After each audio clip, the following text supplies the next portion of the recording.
So unfortunately, I'm going to be looking at you guys, but then I'm also going to be looking at the agenda to see what I'm supposed to be doing first. And then I've got the documents on my computer as well. So I'll be kind of toggling back and forth between the documents and you guys. I could share my screen with you if you prefer. Do you all have access to the documents that were attached to the agenda? I do. They're on my computer as well, so I'll just toggle back and forth. Oh, I can go back. Yeah. Is that okay with everyone, or does anyone want me to share my screen? Let's see here. We can hear you. I'm going to assume that's okay with everyone then. Okay. Yeah.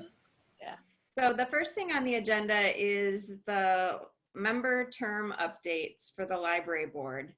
So ultimately, Jeff Aprati, who has been working for the city for a while, is trying to get all of the boards doing the same things at the same time. And so he suggested that we needed to update our terms to begin with the calendar year rather than the fiscal year and end at the end of the calendar year. That is what's currently in the policy for boards and commissions that Kim Yamashita drew up. She didn't have us change at that time, but now they're trying to get everything out, get everyone on the same page ultimately. On the calendar year? Yes, on the calendar year.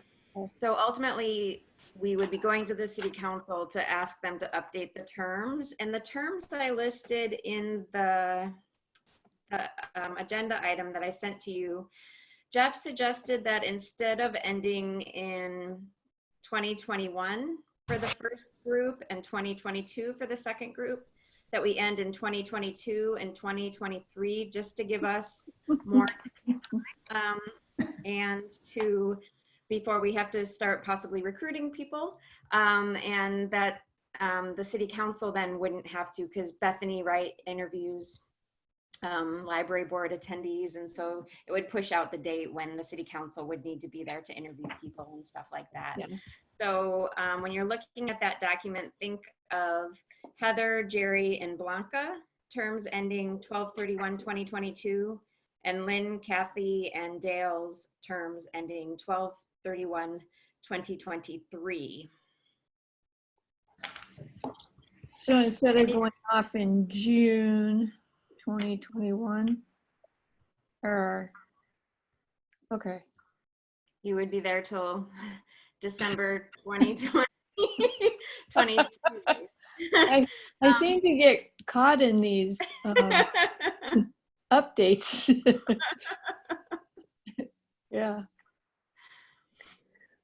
So the one thing I noticed is that the assignment of the unincorporated seats versus the resident seats is that you have in the Sandy unincorporated, you have both unincorporateds going off at the same time. And I'm wondering if that's prudent and whether that shouldn't be staggered, and that the same should be done maybe between Blanca and Heather, although Dale is running. Dale is running on a different schedule. Is Dale within the city limits? Yes. I realized that I didn't have it listed after his name. I believe he is within city limits, yes. Okay. So that means, Kathy, you and the open seat, right, would be going off at the same time, and you're both unincorporated. Is that what you mean? Right, and I'm thinking that that should be alternated, ideally, that you wouldn't want a category disappearing, although Hoodland, in a way, is also unincorporated, right? Right. Yeah, we're staggered. Yeah, but you're staggered. So I'm thinking that the Sandy unincorporated should be staggered. Yeah. Well, by the time we get the unincorporated member on, I think we should just make them another year. You know, unless it violates the complete length of term. So they want everybody going off, half the board going, well, almost half the board going off in an even year and half the board going off in the next odd year.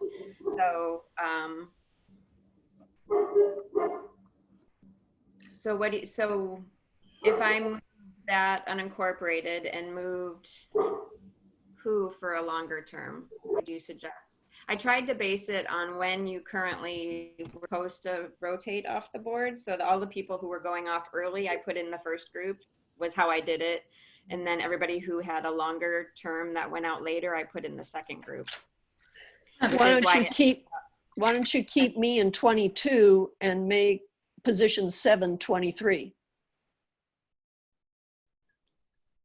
Okay. Sarah, I see that Dale is saying that he's on the public side of the meeting and can't find the personal invite. Okay. That's it. That's what happened. The personal He invite. needs to go back to the email that says panelists. Yeah, the personal invite came directly from Zoom. Let me see. I don't know if I can send him an invite as a panelist while we're doing this. I don't think I can. Can you unmute him?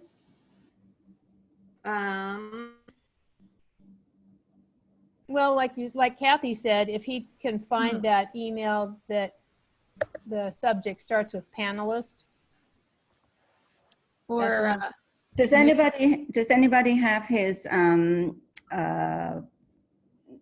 address? Because I'll just forward him the email. I have it up. But that's your personal link, though. Oh, That's the problem. He's got to go to his gotcha. invite. Yeah. Okay. Okay. I can respond to look for the email from Zoom that says panelist. And he should be able to hear us talking.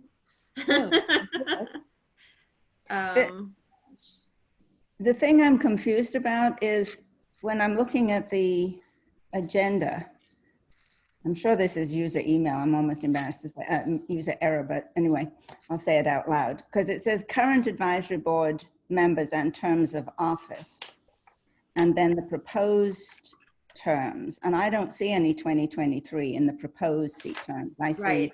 I was saying that Jeff suggested instead of 2021 and 2022, Oh, I see. that I we gotcha. change them to 2022 and 2023. Okay, I got you. Yeah. Let me see. Did I lose it?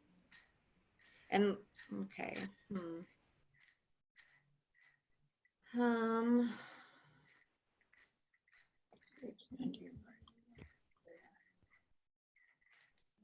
Let me try.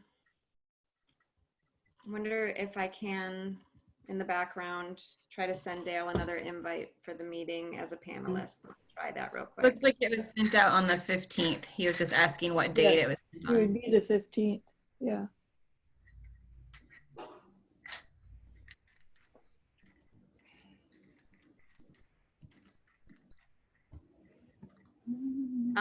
Any other discussion about that? So I will update, I'm gonna update my document really quick right now. So Kathy, we're just gonna move you to 2022. And so 4 people would go off in 2022 and 3 people would go off in 2023. Is that right? I can make this. There's a cutie. Can you say that again? 3 people would go off in when? So it originally had 3 people leaving the board in 2022 and 4 leaving in 2023. But if I just change Kathy There he is. to go off the board in 2022. Hi, Dale. Hi. Hello. Yay. So we just have Kathy go off the board in 2022. So 4 people would leave the board in 2022 and 3 people would leave the board in 2023. Good. Yeah. Does that make sense? Yeah. Okay. But do we need to move? Yeah, so that has both of the Sandy unincorporated at different times.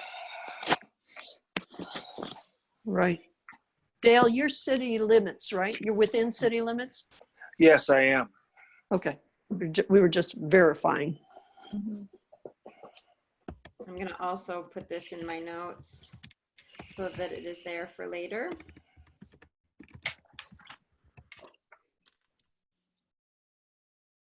other discussion about that? Do you have any concerns about it? No problem. It seems to make sense. Okay. And then those seats will be assigned to those service areas? Yes. Okay. I mean, I would hope. It may be at some point that if we have a hard time finding an unincorporated person, we may decide to fill the board with a city seat or vice versa. Do you have any concerns about that? Or should I make sure we always I do. Yeah. I mean, at least for the period now where the unincorps are basically equal to the resident pop, right? I mean, 1, 2. in theory, Yeah. the unincorporated are 2/3, but we don't have the new census information. But the city is about, well, yeah, the city is about 12. We think about 12,000 currently. It's about half and half, I think. Well, but our whole service population is 32,000. So the unincorporated is about 20,000, and the city is about 12,000. And we have four. I thought we were 27 plus the 5 from Hoodland. Well, the 20, but that 12 of that city population. And Right. the rest of unincorporated population. Right, but Hoodland has to assign seats for 5,000 people. So the Sandy, which is actually an over-representation technically, but Right. if you were going numerically, but there should at least be as many Sandy unincorporateds as there are Sandy cities. Yes, for sure. So yes, I do think the seat should be assigned and only adjusted if the population adjusts. Okay. That's fine with me. Equal. So if we can't find somebody to fill a seat, we just don't fill the seat until we find the correct person? Well, Yes. with the correct demographic of, yeah, unincorporated or city limits, right? Mm-hmm. Unless we get to count the 2 Hoodland unincorporateds in the unincorporated versus city resident. So but we hadn't done that in the past to assure Hoodland representation. Jerry, Lynn, what's your feeling? Well, there's, looking at the district as a whole, as you do city and unincorporated, you would have 4 unincorporated and 3 city. If you look at it that way. That's what you're talking about, Yes. Kathleen? Right. That's the way I was looking at it. The unincorporated already has 4 people. But that's actually a slight overrepresentation. Yeah. And 3 for the city. So, Why don't we leave it as is, and if the census situation changes radically in the future, then we revisit it. can we always at the time, revisit it, make a motion to say, we all agree where to assign that open seat. That probably takes approval by the city council, however. We'd have to do that. It's not in the actual representation. Dale, it looks like you've got a phone on too. There In you our go. bylaws. I finally got it all straightened out. I mean, the breakdown between unincorporated and city isn't outlined in our bylaws, so I don't think we would have to run that past the city council if we decided to change it at some point. It just says we want representation from Hoodland and Sandy. Okay. 1/3, 2/3. Yeah. So what motion do you need? If somebody could motion to approve the document as amended and send it to city council for approval. So move. Oh, yeah. Yeah, yeah, good. I'll second.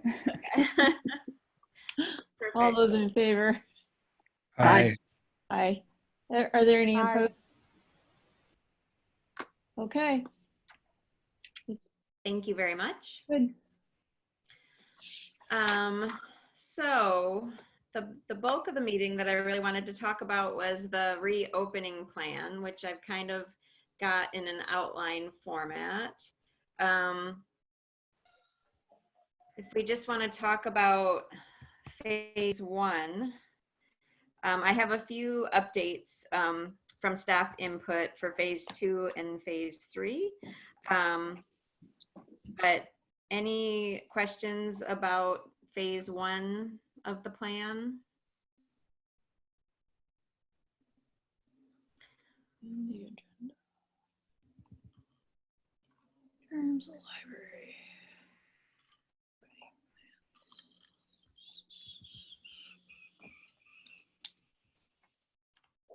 Enclose village,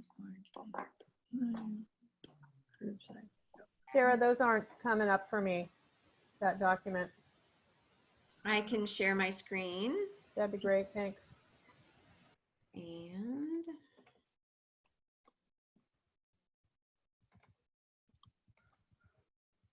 Remove. there we go. Can you see it? Yep. Yep. Okay. Yeah. I've got it on my phone also. So Perfect. So How is it- so excuse me. nobody has been picking up materials yet, right? No, we've been doing curbside pickup of holds for since April 16th, April 13th in Sandy. How's it been working? It's been great. We ultimately, in the beginning, we were only having about half of our appointments filled. But now we're, I think today we only had 2 appointments at Sandy that weren't full and 2 at Hoodland that weren't full. Hoodland just started like last Monday, I think, or 2 Mondays ago. So yeah, and people have been super appreciative, very, very happy to receive their items, of course. Mhm. It's been going really well. The staff are super excited to give the service because they know how happy it's making people. But So very happy. are all the libraries in Clackamas County gonna go forward with this outline? Not this outline. This is specific to our building. So each library will be doing Right. things specific to their buildings, basically, because we've all got such different facilities. Mhm. We all did agree that in phase one of the governor's plan, we would try to get holds into the hands of people, whether it was through curbside service or through mailing of holds. So we have libraries starting tomorrow with curbside service. Malala has already started curbside service, and Happy Valley, I think, is about to begin. Lake Oswego is tomorrow. And then some libraries have decided to mail holds because they currently can't have enough people in their building to do curbside service ultimately based on their city requirements. Mm. What So- I understood was, yeah, if I wanted to get a book from the Hoodland Library, it needed to be housed in that library because there wasn't, they weren't doing holds from other libraries. Right, and that is still mostly the case. The courier originally was only moving materials once a week. And it was basically, and not every library has been checking their materials in. Mhm. So that means that some random items got through that for libraries that were checking materials in, and it happened to trigger a hold for Sandy, they put it in a crate and it came to Sandy, Mm. for example. Mhm. Currently, in theory, we're only supposed to pull holds from our shelves to fulfill holds for our patrons until every library gets up and running with curbside service and we figure out a way to release the holds in groups. Okay. So, you know, So right effectively, Sarah, this phase one is no different than what you've been doing already. That's right, except for the pulling holds from just your own shelves did not come into play until Monday of this week. And Malala started doing curbside service a couple weeks, like maybe last week or the week before. So we did send holds to Malala when they opened up their curbside service, and they started sending holds to us when they opened up their holds. So we did get some holds in from Malala for our patrons, which was great. And we did figure out a new report that we can run, that we can pull Sandy and Hoodland holds at the same time, so that we can share holds between our two libraries. And that breakthrough was just today. It's amazing how fast things change. So the patron wouldn't have to go up to Hoodland to pick up a Hoodland item, and vice versa. If they're a Sandy patron and if the item is in Hoodland, it will be in Sandy for them. Okay.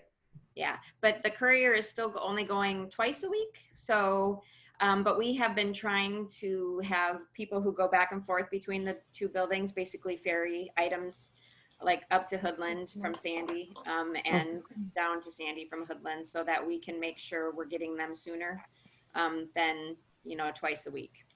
Mm-hmm.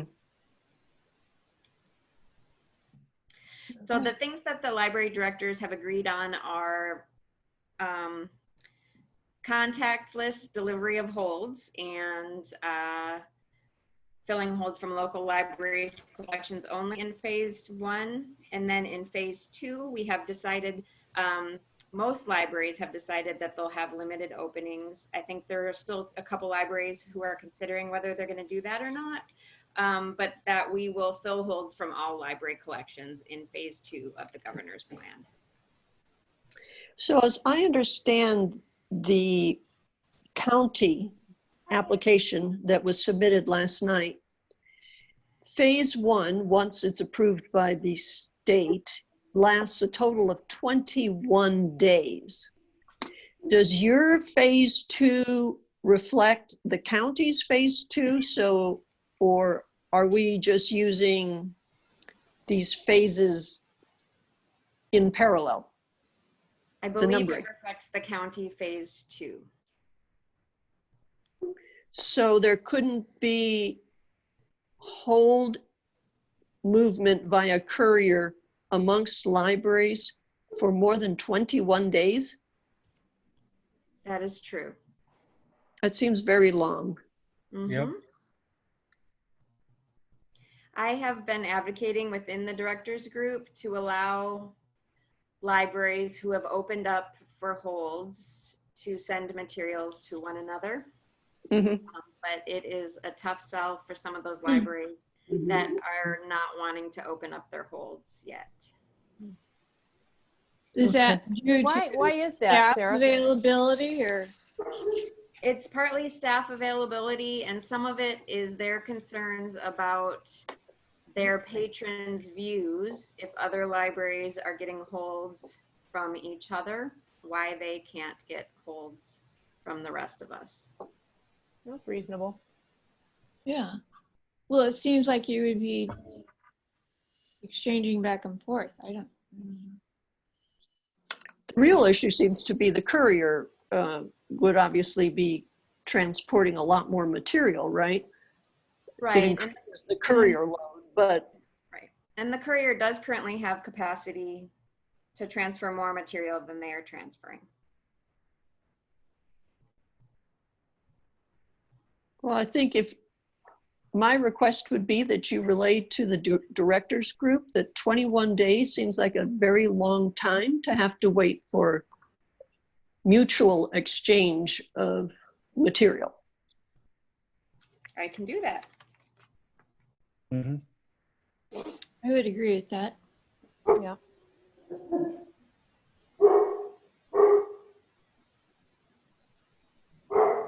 All right. Anything else that you are noticing in phase one?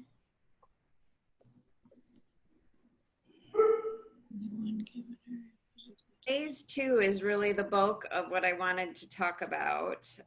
It would be limited opening. So in this document, this is the original document I created, and I haven't added in. So I created this document for you and the city manager, and I created one for the staff that was exactly the same so I could get comments from the staff. And they had some great comments. In phase two, the first sentence, we would likely say libraries open with limited hours with capacity limitations. We were thinking about what it will take to run the library in this format, and it would be more staff than we have in most given days. So we're going to need to limit the amount of time that the library is open in order to accomplish this. Because we figured we would need one person or probably two people at the front doors to answer questions in the triage desk that I have listed in this bullet right here. We would need one person in the check-in area to retrieve holds for people, because most likely we would, when we triage, we would bring holds out to people. If all they needed to do was pick up their holds, staff would still check the holds out to them and bring them out front so they don't have to go into the library. We would need a person in the kids area to retrieve kids items and magazines, which is right here, because I'm thinking to have the kids area closed. And that's mostly, you know, kids aren't as good at distancing. We shouldn't have a ton of people in the library, but even if we have 2 or 3 families, I feel like the kids will start to interact, and we're really trying to maintain that physical distancing. So we will still have staff retrieve items from the kids area in phase 2. We will have somebody by the check-in or the checkout machines, the self-checkout machines. We're going to move to the back of the library.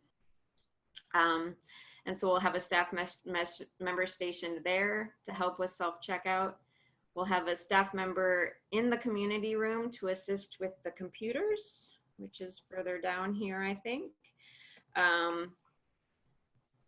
Right here.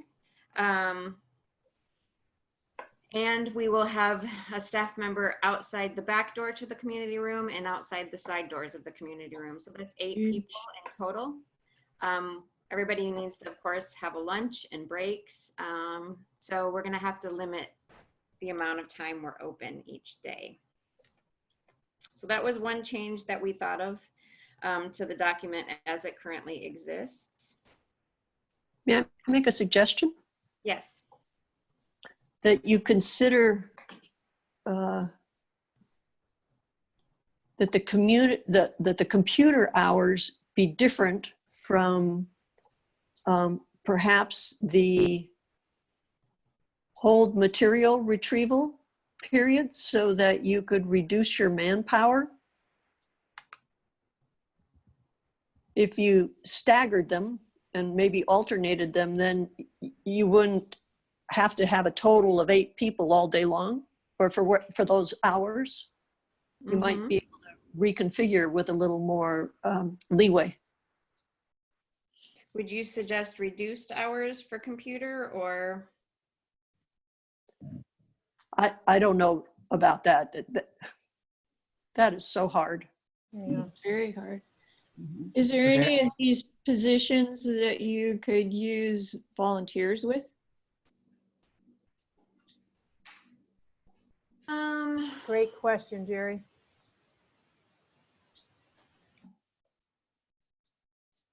Not really that I can see. I mean, we do have the people leaving the community room. or the computer area and the library. So we have to have somebody stationed there because we have to maintain 25 people in the building, right? We can't have any more than that.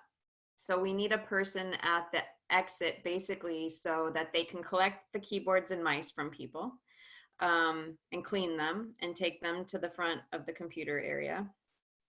But also to make sure to mark when somebody leaves so that we know, so that we can let somebody in if we have people waiting to get in the building. Okay, I've got a question about directional traffic here. Are we talking, Sarah, that of course entrances from the main entrance on Proctor, and then it's kind of unidirectional in that they will then exit up through the community room or the door that's adjacent to the community room and the restrooms there? Yes. Or, okay, thanks. We will also, all of the aisles will have one-way signage in them to try to encourage people so that people aren't entering an aisle from a direction that somebody else is heading out and things like that. Yeah, I got a silly question. Mm-hmm. I go in and out of the library all the time. How often do we have 25 people in the library, including staff? Regularly. All the time. All the time? Yeah. Most of the time, yeah. Yeah. And more. I mean, especially, I mean, it seems like a lot of people, but it's not really. I'm trying to think of our people counter. I haven't looked at it in a long time. But we probably have 75, sometimes 75 people an hour go through the library. You might have more the kids out of school. Too. Yeah. Right. Yeah, I'm thinking the traffic is going to be up account wise. And people are like, get me back to my library. Yeah. I've been deprived all this time. Well, and all of the people that don't have computers and, kids need to be on computers. It's a huge Exactly. Yeah. Yeah. It's actually the number one question I get when I'm outside of the library. When somebody sees me going in a door or leaving the library, they're like, when is your computer area going to be open? And I tell them it's likely going to be more than a month, and we have people calling, asking if the computer area is available. They need to apply for unemployment or they need to look for a job. Yeah. So we do have a lot of computer users in our area that do rely on the libraries for their computer use. Yeah. How many computer terminals were you expecting to set up in the community room? I don't think we can get more than 6 in there based on our. But that's 6 against 25 right there. And you're saying you're going to have 8 staff.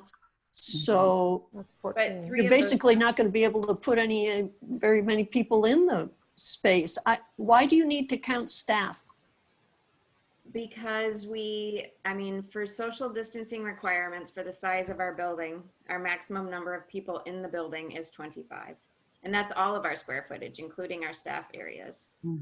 Oh, wow. So if you just think of the public areas, it's even less square footage. That's more reason to stagger the usages.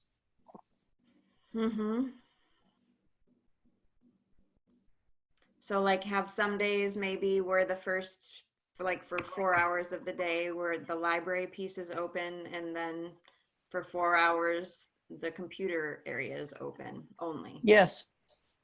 You could probably staff the computer section with one person, because all they're going to be doing is sanitizing equipment basically and trying to maintain order. But well, we need, even for just the computer area, because we would need to limit the number of people who go into the computer area. We would still have to have a gatekeeper at the door, somebody to help people on the computers, and somebody to monitor when people leave, because you can't see all of the different areas.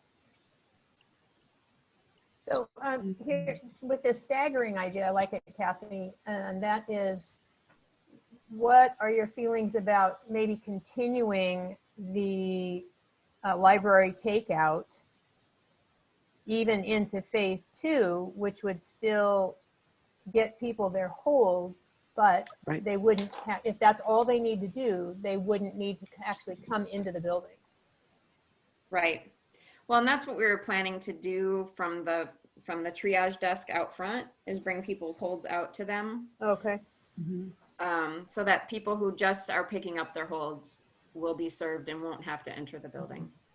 But we could actually have the computer area open and curbside service going at the same time, because that would only take 5 staff members. Yeah. Um, Because there's no point for, well, to have the risk of somebody coming in from outside, you know, into the building, and then 2, the increased number of staff, just to have people coming in only to get their holds when, you know, library takeout, we've only got 1 staff person that's needed when there's an appointment. well, 2, somebody to answer the phone and somebody to run the holds out. Mhm. Especially if it inevitably happens that all 3 people are just calling right on top of each other. So we scheduled 3 people for every 15 minutes. Uh-huh. And sometimes they're nicely spaced out, and sometimes they're all there right at 1 p.m. trying to call you. So. Yeah. Yeah. I know, and I think keeping a time range that is library hold pickup time. Yeah. That's another way to do the staggering, in that, you know, like we're not doing it now 1 to 5. I mean, if we need to tweak that, but again, we know that, and people know that that's when they can come in and get holds. And there's, like Kathy's saying, you know, then that's reducing the amount of time that we have to be attentive to the whole business, Right. staff-wise, and people-wise, in number of people in the building. Right. Such That's a a great controlled idea. situation. Yeah. Yeah. All right. Thank you. That was a good thought. Can I ask another Of course. question? The public simply being advised or recommended to wear face coverings. It strikes me that there is undoubtedly a risk to the public and to the staff for having quite a few people, you know, walking through the space, touching surfaces. And again, if there's no time limit to how long people are in the space, and there's that increased risk. Yep.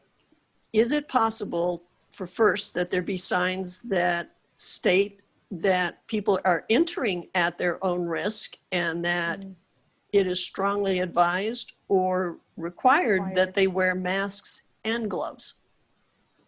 We are still checking with our city council to find out if we can require. And if we do require, how do we enforce that? Get in. This is the wording that Jordan has currently in the reopening of all city departments, which is why it's in here. If the city council decides that we can indeed require, then we will absolutely require. Well, the governor has given retail establishments the option. Now, that doesn't necessarily mean that it's permissible for governments.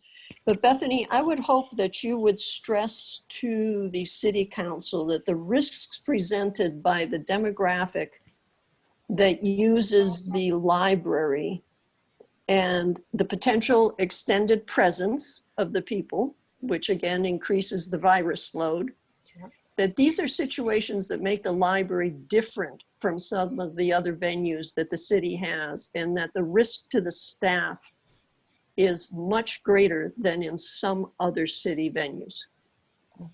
Yeah, I definitely agree with that. I think I'm assuming that it's a legal thing is why we can't require it, but I will definitely bring it up again and make sure like we've done everything we can to make it clear that it's super strongly encouraged at least. But you're right, like even just like running errands around town, nobody's wearing masks. So it's going to be.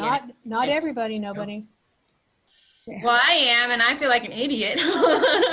I am, and I don't feel like an idiot. I agree, though, the difference in place to place in the observance of wearing the masks. There is, New York Times had a great visual illustration that I'd be happy to share with you, Sarah, which I think should be posted on every building, that shows the difference between one mask, you know, if you're the recipient of the sneeze, if you are the sneezer, and then, you know, you get down to both people wearing masks and you're down to about a 1.5% transmission rate, which is phenomenal. And, you know, all of those macho folks who think that, you know, they look like sissies or whatever, it's like, it's nothing to do with that. I'm wearing this to protect you. You put one on, you know. Right. And it has nothing to do with sneezing. It has to do with I use sneezing speech. I use sneezing as the example because it's a nice visual example. But yes, it blocks the carrier, whatever. The spittle.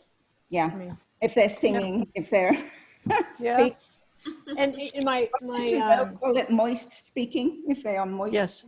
right, and certain diphthongs and consonant groups, you know, that has more spray in it. And my cousin was mentioning to me, she has dual citizenship in Germany, and so she's been listening to these German podcasts.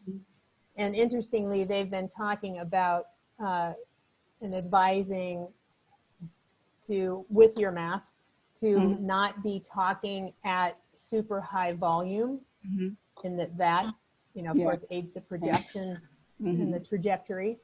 And also just minding like the words that you're using to avoid as much of the as possible. So pretty interesting.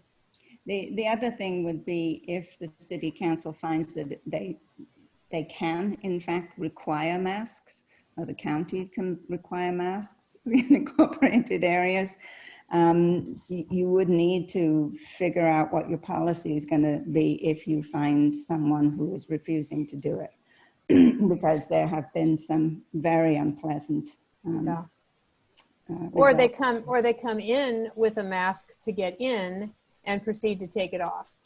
I've seen that happen in New Seasons. Actually, New Seasons, the staff comes up to you and say, "Excuse me, you're supposed to be wearing a mask in here," and you see the same customer 2 rows down. They got it off again. Yeah. I had an interesting comment the other day: "Is you want to wear a mask or a ventilator?" Yeah. Well, and you know, this part of the discussion brings up for me knowing that the time duration that someone is in a particular space. Do we want to look at, there's a time that you have, I'm just going to throw it out, you know, you've got 20 minutes in the library to pick up your holds, to look for items on the shelf. Computer time certainly, you know, could be different because they're in one, maybe, you know, one spot. They're not moving around the library. But that's another one of the factors. You know, it's the x-axis on the graph, I believe. So you can promote, you know, please have your task in mind of why you're coming to the library today. And that's what the triage people up front will really be doing, is saying, okay, what do you need at the library today? They'll be looking for call numbers for people. They'll be, you know, doing everything they can to decrease the amount of time the person needs to spend in the building. This would be a great time, perhaps, to remind people of the wonderful service they can get from their library staff, and to actually call ahead of time and to give the reference librarian or the children's librarian a subject matter that they'll be hoping to see material from, and that even some carts could be created just with, you know, 20 books on a subject, again, to let people go in and out, but also get some curatorial help from their professional staff. We've talked about doing a reader's advisory service where we would pull like maybe 5 books in a genre or a subject area, or so that you wouldn't have to know exactly what items you wanted, basically, but that staff would pull a curated collection for you. So we have thought about rolling out that service. Probably even in phase 1, we would do it. We're still a couple weeks away from it likely, but that's something that we were thinking of doing.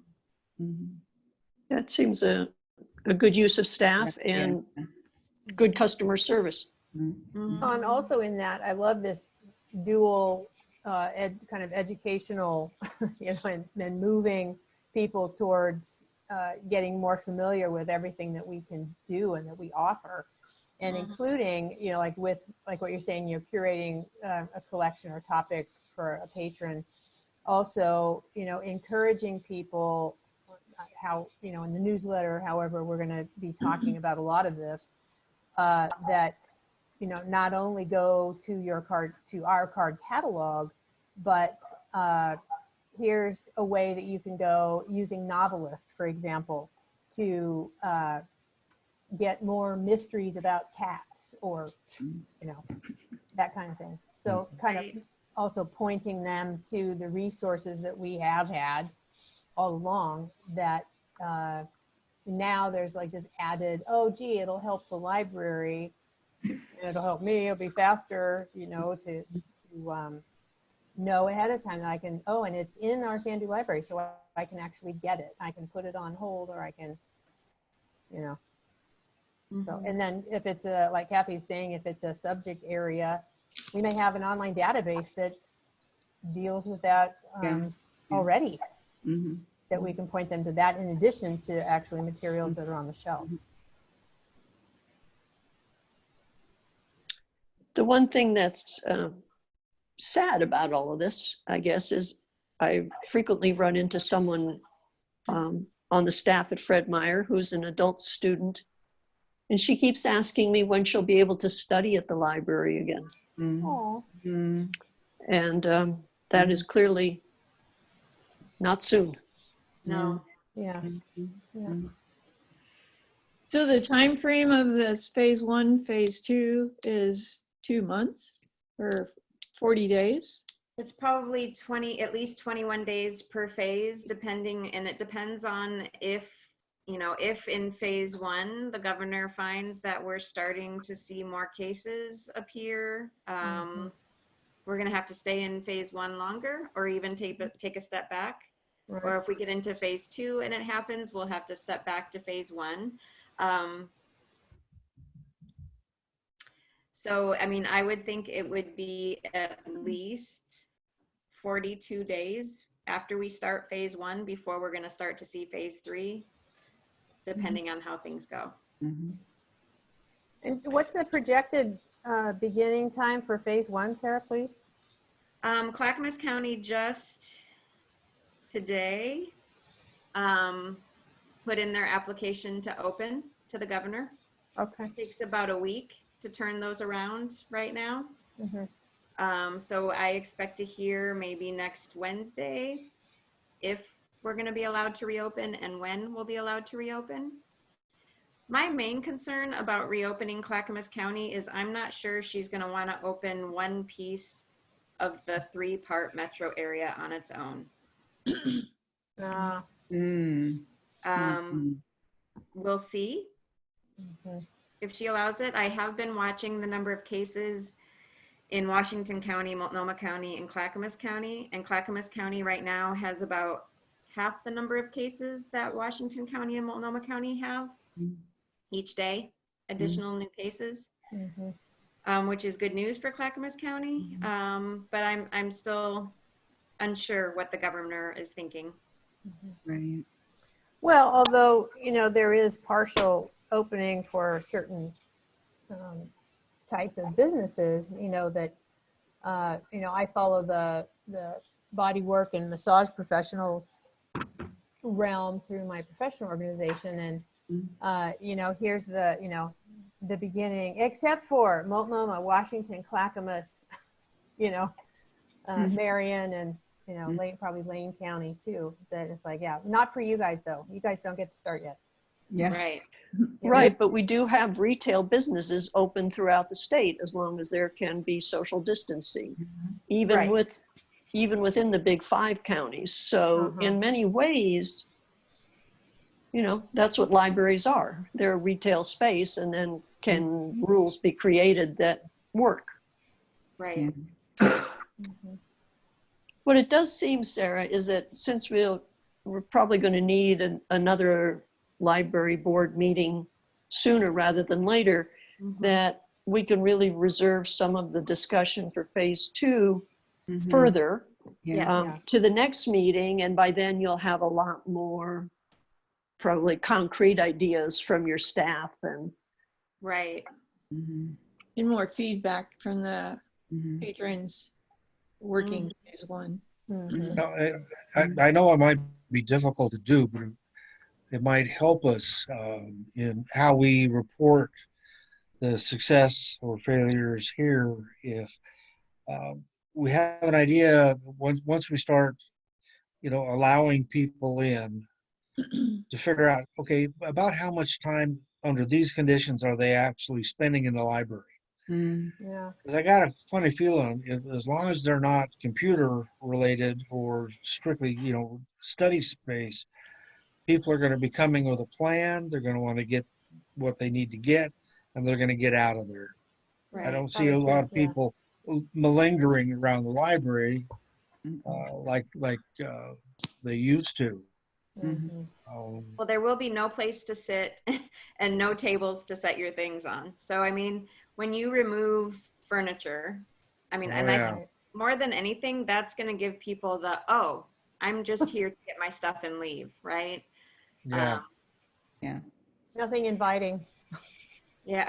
Well, where will the computers be in phase 2? They will be in the community room. Okay, so they'll stay back there. Yeah. So in phase 1, we won't have any computer use. Oh, that's right. I'm sorry. Yep. In phase 2, we open for computer use and they'll be in the community room. I think in this one, I said at Hoodland, we would put the computers in the alcoves within the library. Talking with the staff there, we've decided that we think the computers should be in the community rooms at both locations. Hoodland is only going to have 2 computers in the community room, but the alcoves are right next to stacks. They're right next to CDs and graphic novels and large print books where people would want to get in there to get their items, right? So they would be very close to the people on the computers. So what is the rule for public restrooms in phase 2? So restrooms will be available. I had originally thought about keeping the restrooms closed, but the equity committee sort of changed my mind on that. We now have an equity committee in Link, and they recommended that we open our restrooms as soon as possible. So does that mean you need a on- police person outside the restrooms for only one person at a time? No, it's going to be basically enter at your own risk kind of a situation.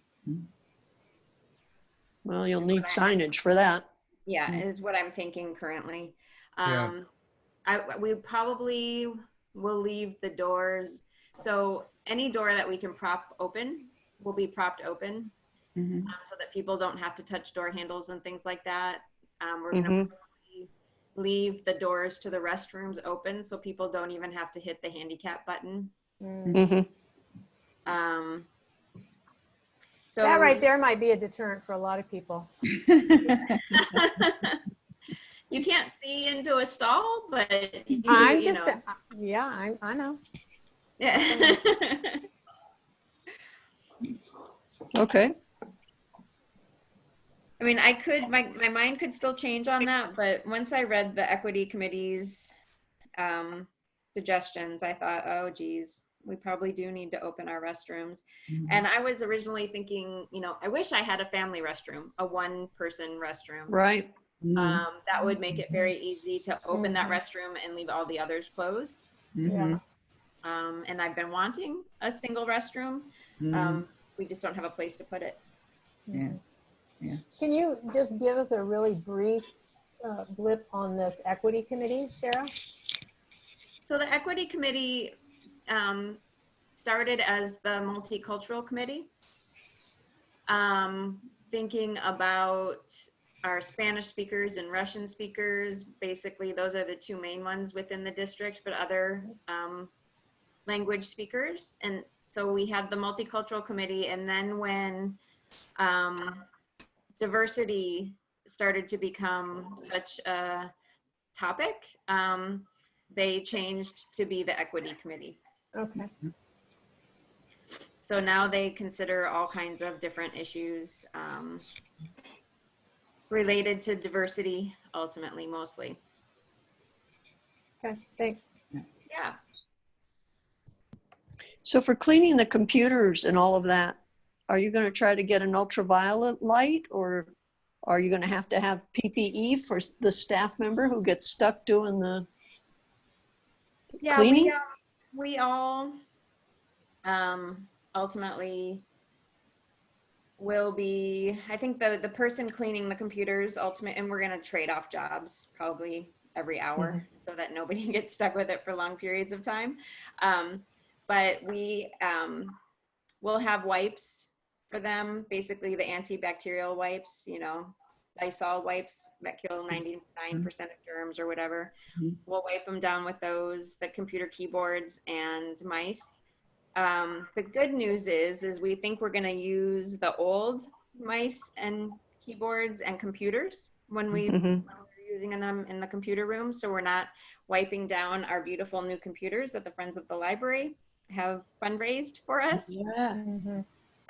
So, you know, even if, and I've noticed a little bit of buildup on the keyboards, the staff keyboards that we've been wiping down at the end of each evening. The Lysol wipes.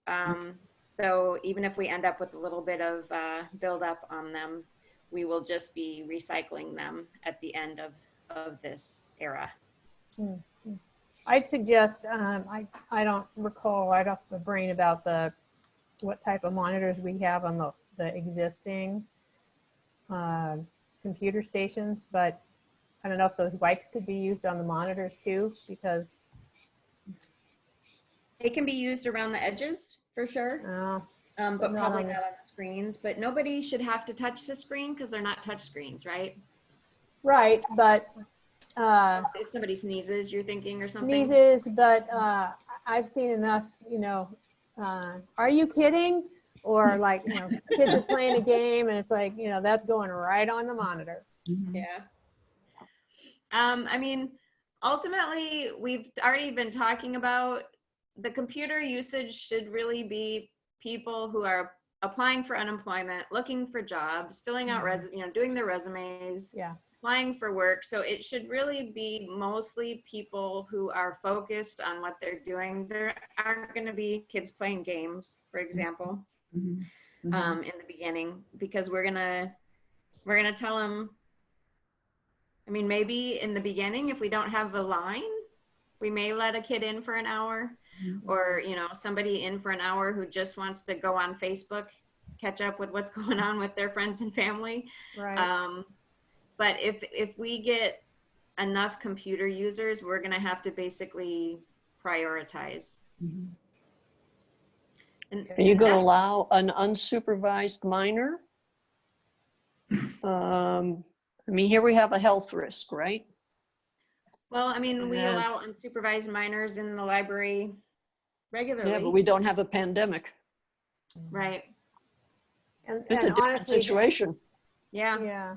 And honestly, you know, what I have seen from the beginning, and still like going into stores or even just walking on the street, I'll just say the younger population is pretty much the middle finger to the masks, to social distancing, to anything. I mean, it's, I haven't had the opportunity to talk to anybody in that group yet about it, but it's like hands down.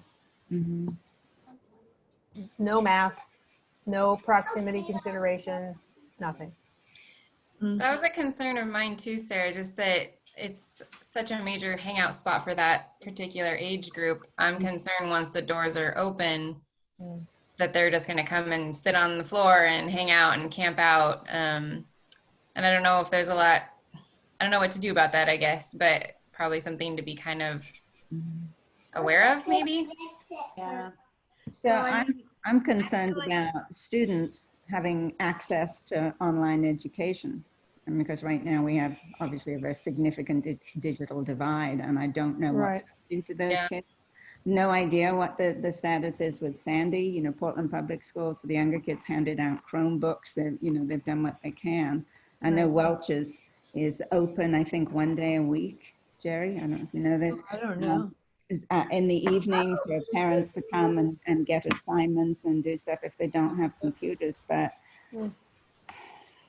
yeah, that's the flip side of the young, if I they agree. No, I totally agree with you, Ben. do. I will tell you that Oregon Trail they passed out Chromebooks to everybody who asked for one. But then there's also obviously the issue of you don't have internet at your house. What are you supposed to do with the Chromebooks? So Yeah. Did they hand out hotspots? not that I know of. Yeah. I hadn't heard of that.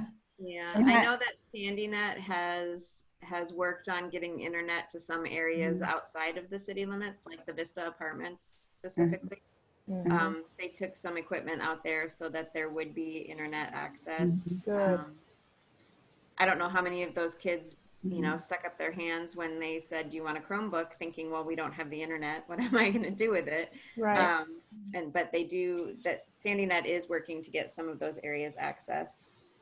And what else has been great too is the Wi-Fi hotspots that have been Right. marked, like by Cedar Ridge. I mean, those are the ones I'm familiar with, but hotspots provided by SandyNet from like 7 a.m. till 8 p.m. I think it is.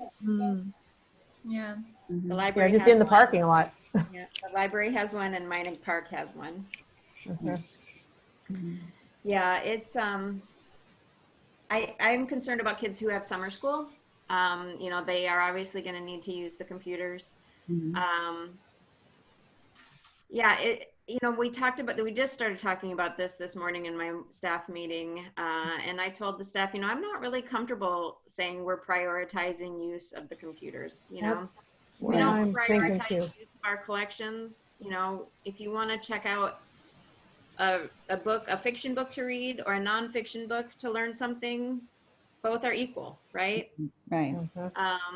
So I'm not real comfortable with it, but it depends on how much use we get. We may have to Yeah. have some sort of a priority list. We can talk about this maybe at our next meeting, after you guys have thought about it a little bit and see where we are with it. Yeah. This pandemic, everything is sort of seat of the pants anyway. It's all changing Yeah. so fast, and you almost don't know what to do until you've seen what happens. Yeah. That makes sense. So once you go into phase one and begin to see what the response is, then you almost can adjust the policies then. Yeah. Yeah, because it harkens back to when we were working on the internet policy a few years ago, Sarah. And I can't remember what it was within that, but I know we got into discussion about, if you just have kids using the computers for gaming and this and this and that, and, the clear, it's like we can't discriminate. If the computers are public access, they're public access, Right. So. Do you make appointments to use the computer? So we've right now said that half of the computers will be available by appointment and the other half first come, first serve, which means at Sandy, 3 computers for appointment. And at Hoodland, 1. When?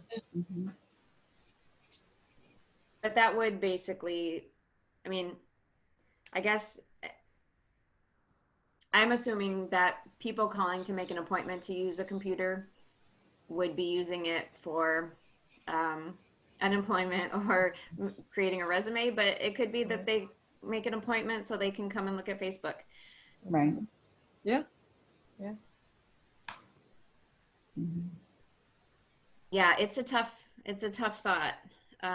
Let's just look at phase 3 really quickly so you can get an idea of what we're thinking of. So this is when the entire library would be open. We would bring back some furniture, but probably not all. Friends of the library items would be available for purchase. And this is also where we would start taking, accepting payments for fines and fees. So in phase 1 and 2, we're not accepting payments for fines and fees. Currently, Link has raised the block limit to $150. Whoa. Wow. Yeah, hoping that people who haven't had access to their card in a while, who are over the $25 block limit, right, could have access to our library materials, our e-materials. And then if people end up with, I mean, nobody should be gathering fines right now because, you know, all the due dates have been extended for a long time, and we're currently not assessing fines, but that anybody who was near that block limit has access. So, which is why I'm comfortable not accepting money for fines and fees until phase 3. Okay. Sarah, I know you had mentioned before that Link was going to be having an online fine payment at some point. Is that kind of on hold at this point, or? So this past fall, we were told that there was, because the county has a preferred vendor for accepting payments online, and it's not the same vendor that we would need to use for the library. We were told that there was a fix where there could be an intermediate vendor between those two vendors, and that we could do it. That plan was recently, we were told it. So we're sort of back to the drawing board, but Catherine at the network office is still talking to the teacher about what possibilities we have. That was sad news, actually, for us. Because the third I'm vendor also- would charge you a fee, wouldn't they? Yeah, each vendor would charge us a fee. Yeah. So we would end up with very little, basically, of the money that we took in that way, but we were still willing to do it. I mean, it's not really about the money for us, although some libraries depend on that fine money to run their library, right? For me, it's not so much that. So I wasn't real worried about it. Even if our fine revenue was reduced by a third, that would be okay. You know, we only take in about $30,000 in fines a year, and this year we'll probably take in 15,000 because we are currently doing everything fine free and we're not charging any fines. And I'm assuming that when we reopen, we're going to talk to a lot of people who are going to be in difficult financial situations, and we're likely to waive those fines. And have our donation jar or lovely vessel, whatever, right up front on the main desk in Sandy, and continue to have the one in Hoodland. Right. I'm going to stop sharing my screen now unless anybody wants to keep looking at it so I can see all of your faces again. Okay. Could you send this document out, Sarah? Maybe just since it looks like a drive. Yeah, it was shared in your agenda, but I can send it as a PDF to you guys directly. I couldn't get it. Okay. So, yeah. I'd appreciate it. I'll send it out as a PDF. Great. Thanks. And I'm going to update it before I send it out, so you'll see some of the changes that the staff have recommended, as well as probably something in there about possibly staggering computer hours versus library hours. Hi, Dale. Hi, Dale. Well, I've been here the whole time. Dale. Yeah. Oh, the other Dale. Oh, the other Dale. That's me. Dale Hoff, were you here when I talked about the computers? We're not gonna, so we originally said that we would reopen the library with new computers. We're not going to do it until the computers are in their actual spots. I was here for that. Yeah. Okay. And then I know that the Friends will probably be disappointed that we're not going to be selling items for them until phase 3. Yeah, I'll let Colleen know. Yeah, the only question I was going to bring up, but you addressed there, was when we start phase 3, would the library be able to collect money for books and be able to sell books? It's right there. Yep. So, question answered. Okay. So So- I have a question. Oh, go ahead. Go ahead, Beth. Oh, I was just back to the mask requirement or not, depending on what we can gather information for that. If it ends up we can't require them, are you going to have a way to choose which staff works in the most populated areas of the library, like more vulnerable population staff members, maybe not be at the front door or something like that, or whatever their comfort level is, I guess, or. We will only have one staff member in the building who's not behind a sneeze guard, Okay. if you want to call it that. So all of the desks that are sitting outside, we're having plexiglass Oh, okay. barriers made for. All of the inside desks, we're having plexiglass barriers for. Okay. If I would have thought about the fact that we needed someone by the self-checkout machines. Oh, and the person in the community room who's helping with the computers. So we'll have 2. And I would guess that, yes, I mean, our staff who are more vulnerable, we would not put in those positions if we can help it. Yeah. Yeah, we have plenty of young, able-bodied staff that we can.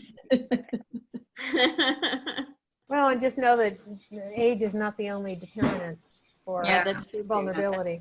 Yeah. Yeah. Could be an Absolutely. autoimmune compromised person. Well, that's why I said able-bodied. Yeah. Well, I was going to ask if anybody wants to be secretary.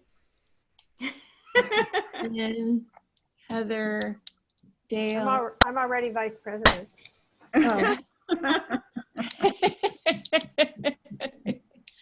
And Kathleen's doing, she's got her plate full with her thing.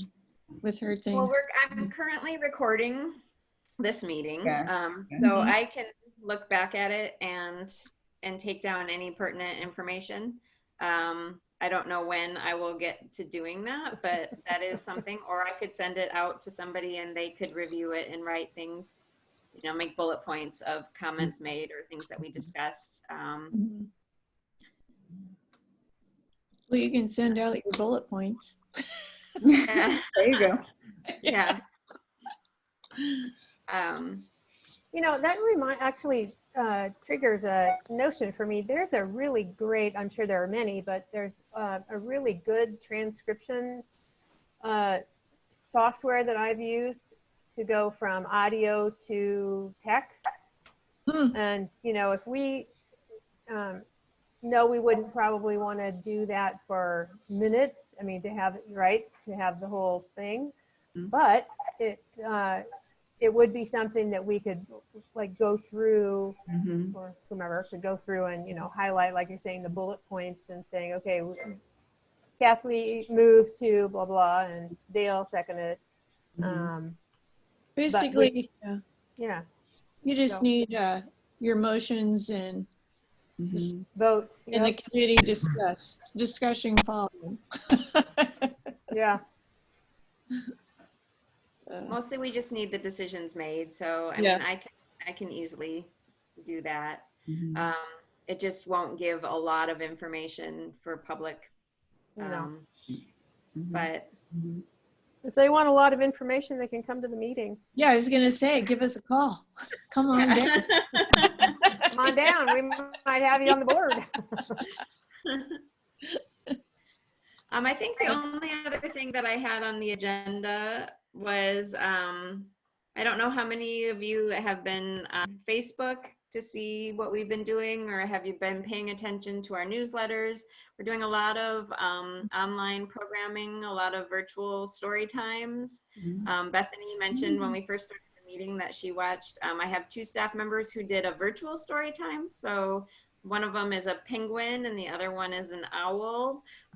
It was really cute. Very It's really cute. well done. Mhm. So if you haven't, you could join the Storytime Parents Group, the Sandy and Hoodland Storytime Parents Group, and that's where most of the story times are uploaded to, because they have, the publishers have, you have permissions to show them in closed groups, but not out to the world ultimately, Oh, which is why we're doing it that way. okay. I think we've had well, like maybe 1 or 2 crafts that have posted to the main Mhm. Sandy Public Library Friends page, but most of those are in the Sandy and Hoodland Parents Story Group as Do you have a well. contest going on, the poets contest, or? No, we had a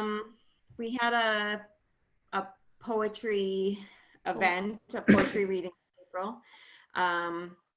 If you should go look at the report to City Council that I do every month, because I posted April's and I was amazed at how much we had done. It has, I think, 4 story times or more, and it has at least 4 or 6 crafts.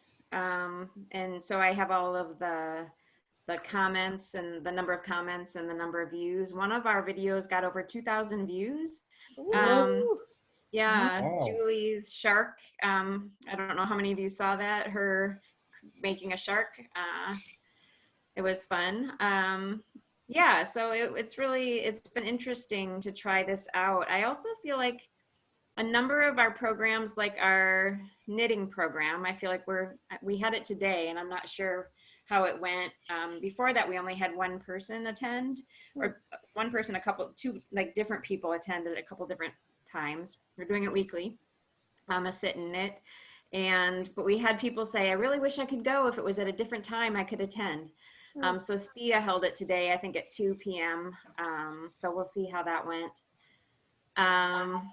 Yeah, we've been trying out a lot of different things. Rebecca did a sidewalk chalk challenge, trying to get people to do uplifting sidewalk art for other people who are walking through their neighborhoods. And yeah, go take a look. It's been a lot of fun. We've also had a number of people say, who have attended like the virtual book groups, who said, I can't get out of my house. I'm housebound, and this is great that you're doing these programs. So we probably need to think about continuing some of them even after we can get together in groups. Having some sort of a virtual, so that's been a great thing to learn as well. We should be able to record those and then put them on the website, and so people that can't attend it, maybe in the evening, but can go watch it at another time. That would be a great resource, for people around town. Right. I heard an interview from a gentleman the other day that is, he's confined to a wheelchair, and his church was doing the Zoom meetings. And for the first time ever, he felt totally a part of it because nobody could see him sitting in his wheelchair. Oh. Yeah. You just see everybody Yeah. from here up, right? He was very equal. Yeah, it's interesting that the changes that you start to think about based on what people are saying. Yeah, I think there's a lot of good things that are coming out of this. I hope we don't lose them. We remember them and take them along the way. Yeah. Right. When we get back to some kind of normal, include what we were learning here. Yeah. Yeah, I mean, we should be able to record every story time that we do, even the ones we start doing in person, Yeah. and sharing them with the parent story time group so that parents who can't come that week, they can still watch it with their kids at a different time. Mm. Yeah, Yeah. I've seen people they're dragging 3 or 4 kids with them. Maybe they can't get out of the house that time. Yeah. Yeah. Well, and like what, tag on what Dale was saying, is the programs that are not restricted to a limited audience, like the reading, the ones that are governed by the publishers, to, yes, indeed record, do video of them, and then add them to our YouTube, the city's YouTube channel. And I mean, that could gain, that would be a great. Yeah.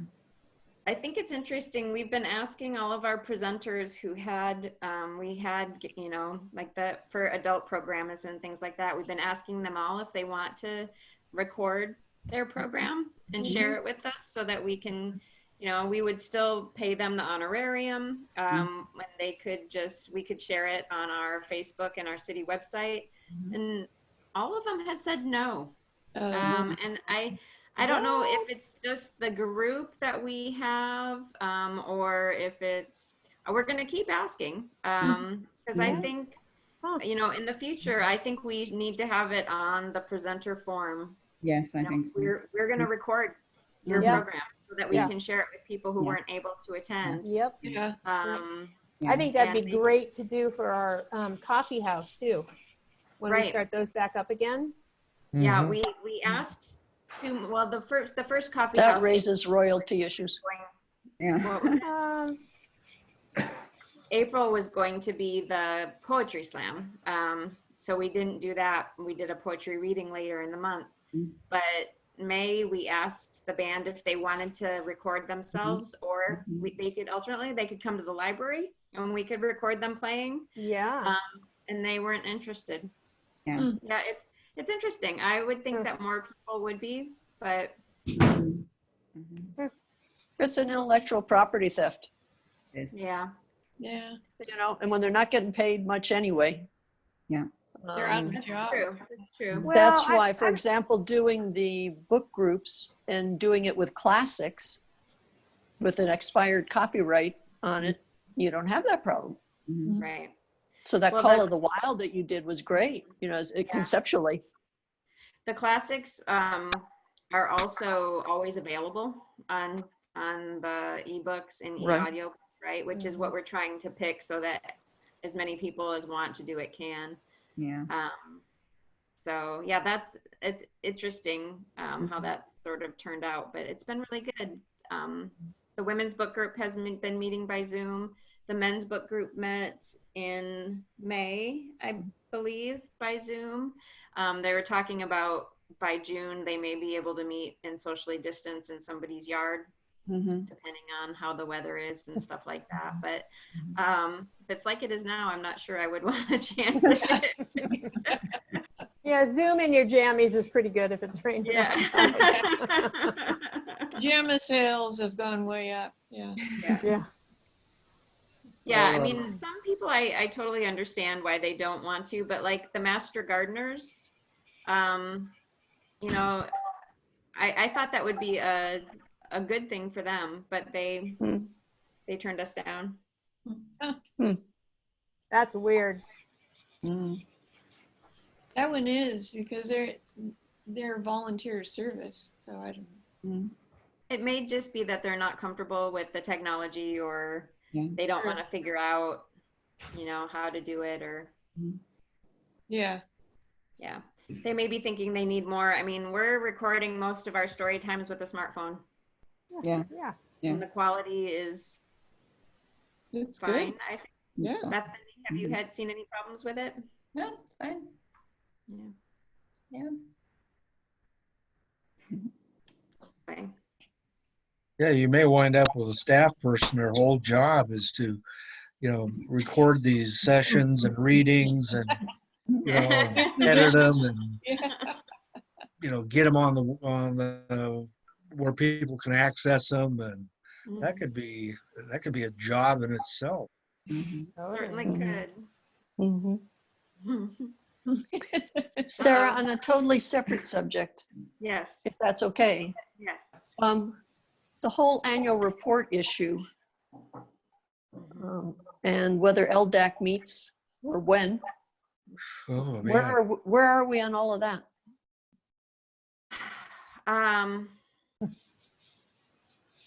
I actually have no idea. I haven't talked to Catherine lately about LDAC.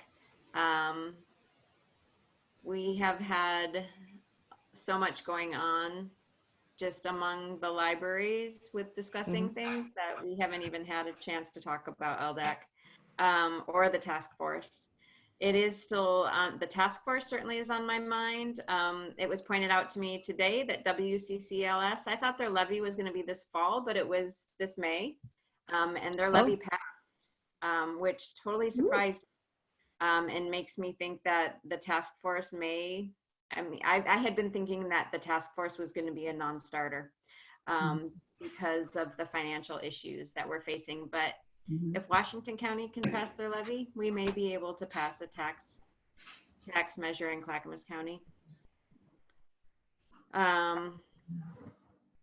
Yeah, I think, so currently our directors group meetings are on Mondays, and this coming Monday is Memorial Day. So we have been discussing whether we're going to have a meeting this coming week.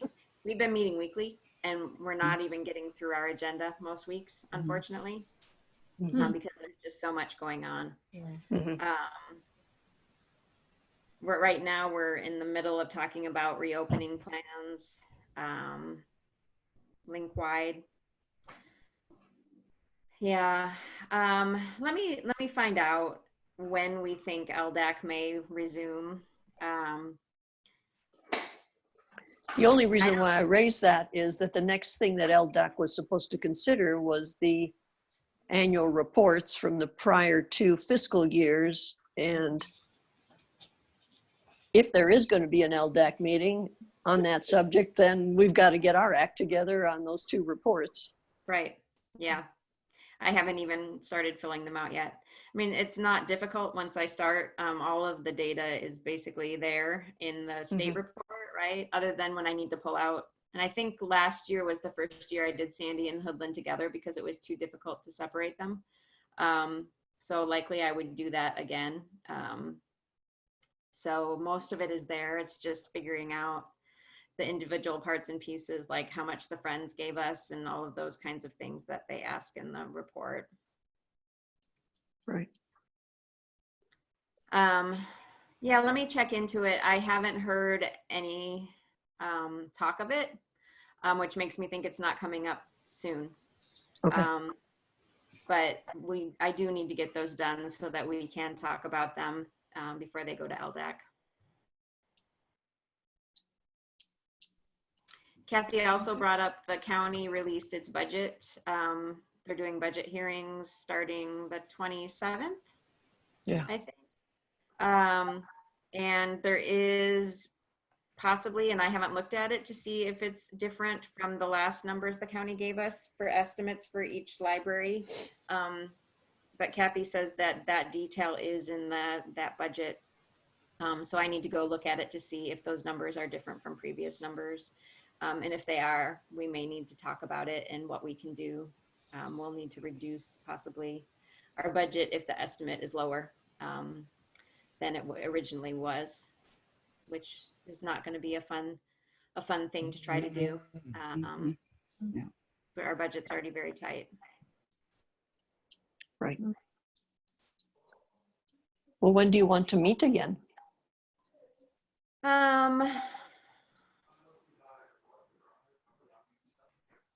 I'm thinking maybe 2 weeks. That would give me some time to look at the county budget and figure out the numbers piece. It might give us more idea of when we will be heading into phase 2, so we can discuss that a little bit more. And if I buckle down, I may be able to get our annual reports done so that we can get them at least approved by the library board so that we're ready to go to LDAC when it's ready.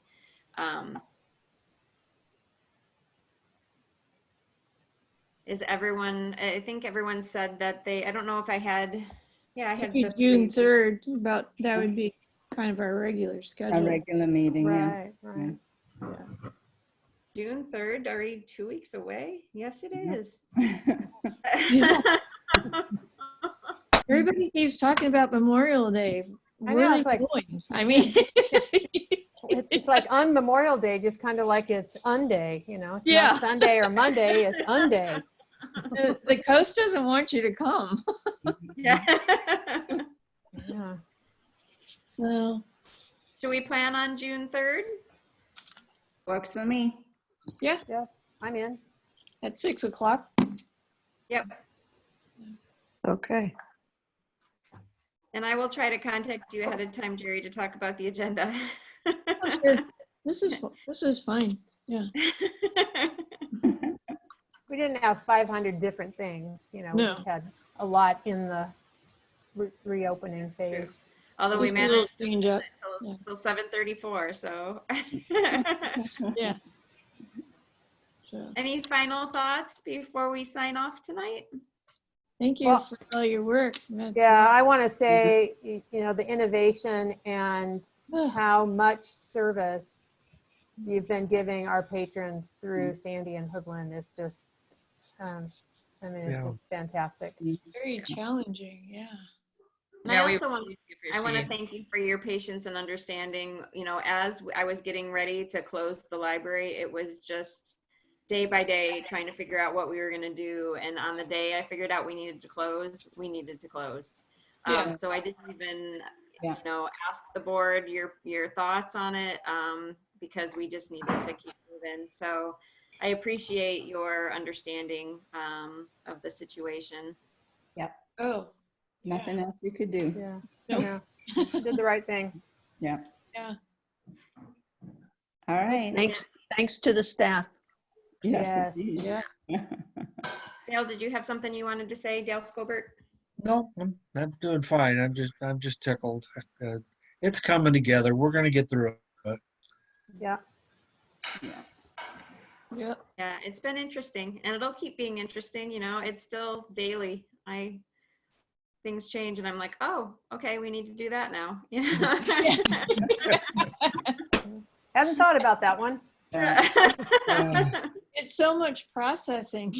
Yeah. Oh, And so much, I can imagine that the decision, I guess, pod of the brain, I mean, I don't know, mine is, I just, the number of decisions that are being required to be made is just like, I just need to go lie down. And I can't even imagine what that is for you guys as directors and staff. Yeah. It's just, I don't think it would hurt to have another article in the paper or something, because how quickly you've spun up so many activities and things for the community. And now's actually a good time to do it before the Sandy Post comes back as the Post. Right now, they're conglomerated together, yeah. into one paper. And, I think that'd be an interesting article for people to see what's really happening out here in Sandy and Clackamas County, and what a library can do very quickly to benefit the community. Yeah. And what's available, and if that'll get more people to start, reaching out to us, and stuff is available. Maybe get us votes. Yeah. It's follow the money. Yeah, that's true. I think most people think that the cities have basically shut down during this time, and don't really know how much work is still continuing. You just Right. can't walk into City Hall, and so they assume we're not doing anything. But here's an example where we're able to provide more service, and most people have a clue what's going on. Yeah.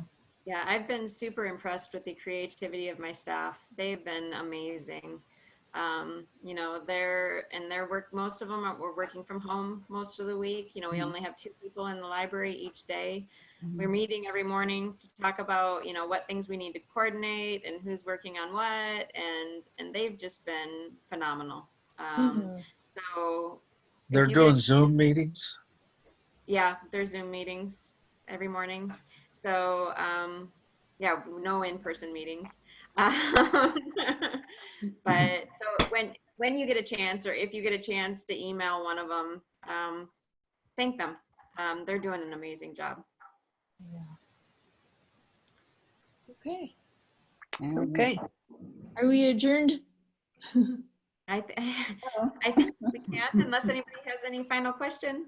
Anything else? You know what you might do, if you can send out they probably have the same Zoom meeting identifier and password, where we could drop in the morning and just tell them how much we appreciate all they're doing. It's actually a different meeting than this one. Well, no, exactly. Oh, but each day of the week, you mean? Yeah. Yeah, I don't think so. So we wouldn't all drop in at one time, but you know, we'd have Yeah. the ability to drop in and say, hey, just to let you know, we're thinking about you and we appreciate you. Yeah, I could send just each of tell you 'em. a day of the week, maybe 2 people per day, because we're doing it Monday through Friday. And you could drop by when you get a chance. That would be great. Okay. Yeah, a cool idea. Yeah. And I know I need to run, so I guess we'll see you all in 2 weeks on the 3rd. All right. Thank you, Lynn. Thanks, Thank you. everyone. Sounds good. Okay. Bye-bye. Bye-bye. Bye. Very good meeting. Oh, thank Yeah, Great. great you. meeting. Thanks, everybody. Thank you. Welcome, Dale. You're welcome. And welcome to you. Bye-bye. They're gonna have to call me Dale Vern.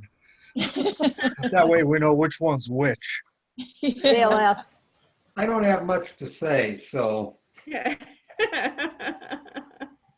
I'm sure you'll think of something along the way. Yeah. It was great to see all of you. Yeah. Can I end the meeting now? Thanks so much, Sarah. Thanks, everybody.